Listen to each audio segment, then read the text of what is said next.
39. Dr. Kanzu's report made reference to information obtained from the defendant's de facto partner that the defendant had, quote, become increasingly preoccupied with online conspiracy theories, withdrawing from his family and becoming more grandiose and unable to be challenged, close quote. And when he was challenged, he, open quote, would become verbally but not physically aggressive, close quote. The de facto partner also outlined certain behaviours on the part of the defendant that Dr. Kanzu thought may be features consistent with a narcissistic personality disorder. So these are comments put on the record, defined by Dr. Kanzu during a report dated 19 October 2020, wherein Dr. Kanzu makes those allegations. 40.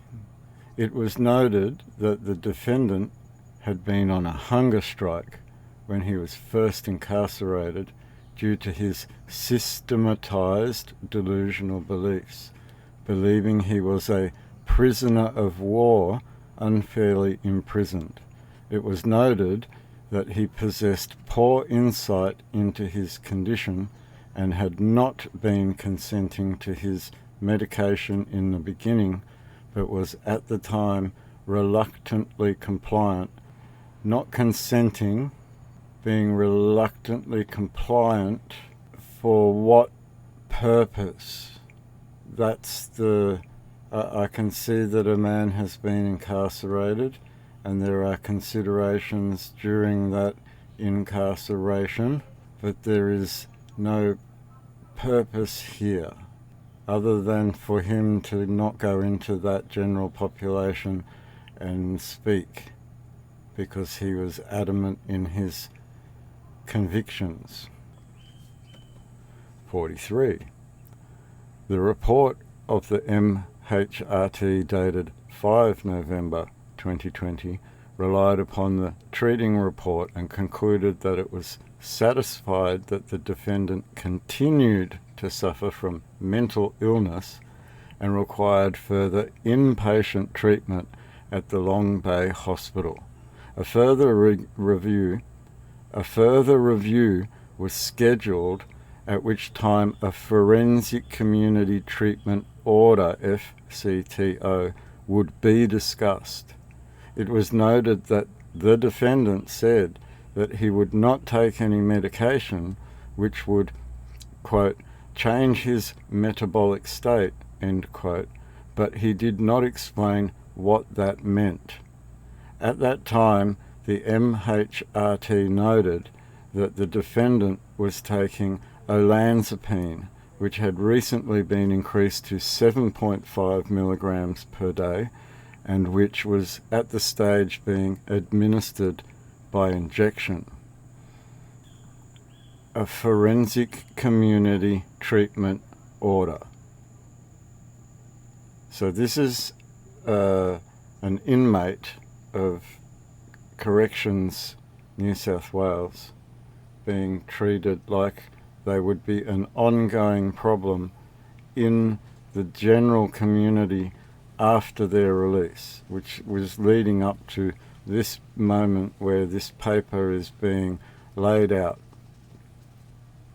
It links very succinctly a chain of events in a line of command that has rushed very quickly over the course of 4 weeks from being arrested by a fixated persons unit to being drugged and incarcerated and sent off to Long Bay Hospital, which is a corrections facility itself.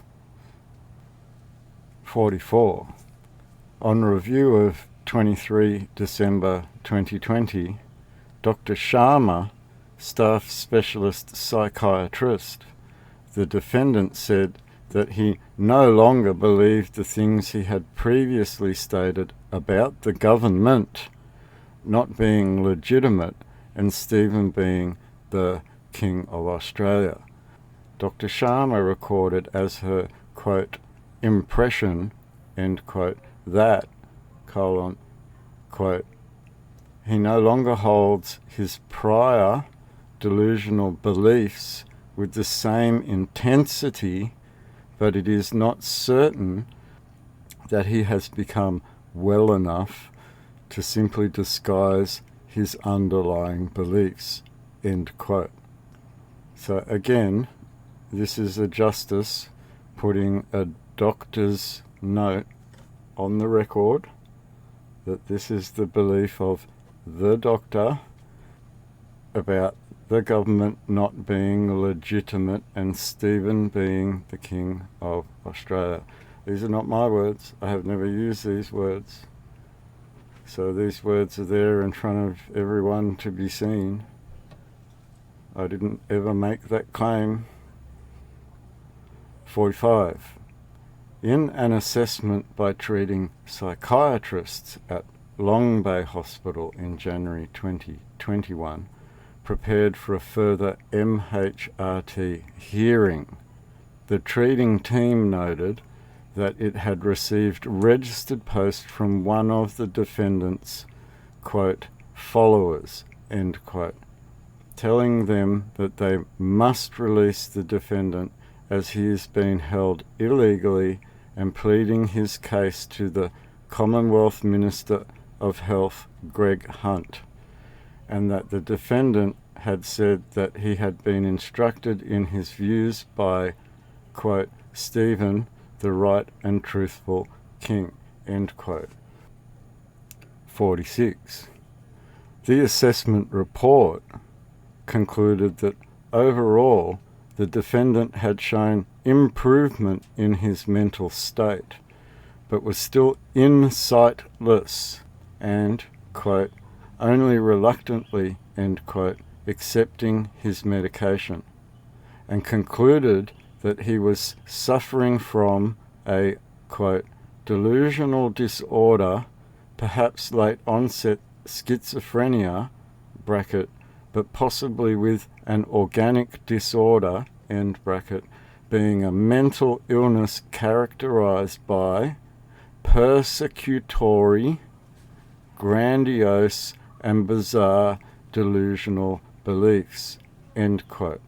It is also noted that he had shown significant improvement in his mental state, but there was risk of relapse, and so the FCTO was requested to be put in place before release into the community.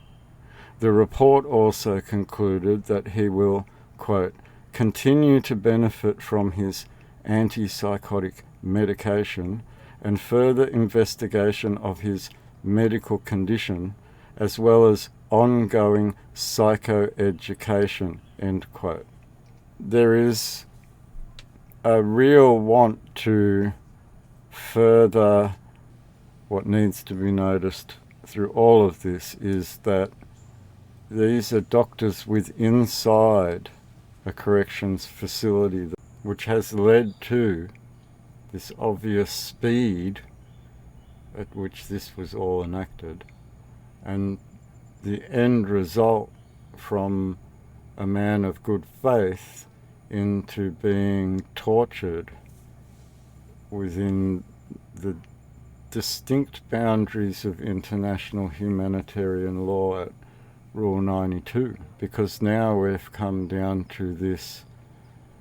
It's a report dated the 5th of November 2020, wherein it states he had his olanzapine increased to 7.5 milligrams per day, at which they were being administered by injection. We also have an admittance that this was done against the will of the defendant, with an admittance in writing that this was no longer voluntary. It had become involuntary in nature. We consider too that this forensic community treatment order has been denied. We know that from the beginning of the document.